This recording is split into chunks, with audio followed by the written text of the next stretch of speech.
But Israel has a PhD in deception, because it's Dajjal at the back of this, the mastermind.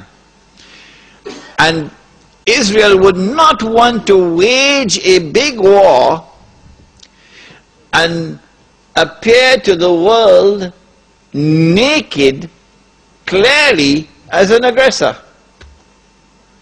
No, that's not deception. Israel has to wage her big war and make it appear as though she was only defending herself. The only Muslim I know of who has had the capacity to be able to penetrate the deception that has been going on all these years, the only one I know of, was a man who never went to Al-Azhar University. No, he wasn't the Sheikh. His name was Malcolm X. He's the only man I know of who had that eyes wish to see and could clearly recognize the strategy and the deception. Read Malcolm X. How is Israel going to launch this big war and yet get away from being perceived by the whole of humanity as the aggressor, blatant aggression? You have to come with a good strategy. The strategy is this. Ariel Sharon goes into Masjid al-Aqsa with 1,000 Israeli military with him, with their shoes on, with the full knowledge that this calculated act of extreme provocation must have a response, a fiery response. And as the flames of the new intifada emerge, you must keep it burning by committing upon the Palestinian people more and more atrocities that drive them into a greater and greater rage. This is planning, this is strategy, this is not happening by accident. As Israel unleashes this barbaric oppression upon the Palestinian people,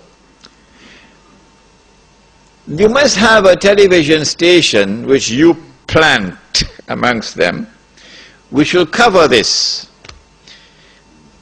that your Egyptian television would not cover, and your Jordanian government would not allow on Jordanian television, so you create something called Al Jazeera. And the Arab masses believe Al Jazeera is their station. This is the only place in the world we can get authentic information, Al Jazeera.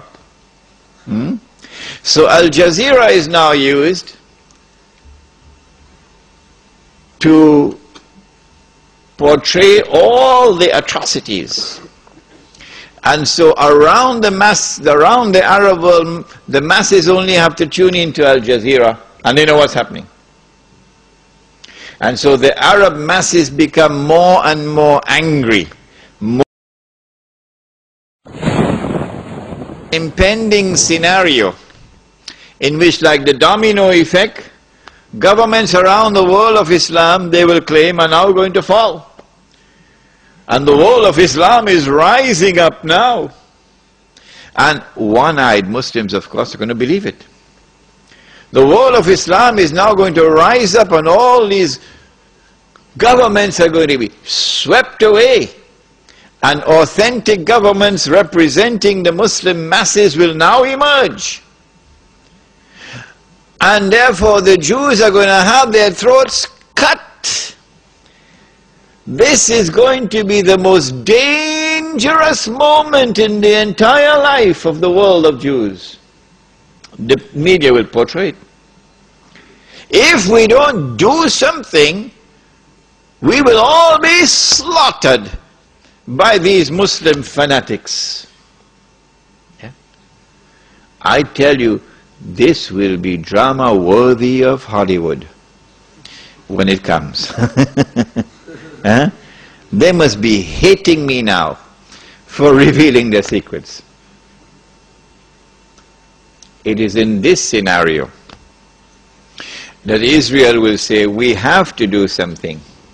If we just sit here and do nothing, the state of Israel will be destroyed and the Jews will all be slaughtered.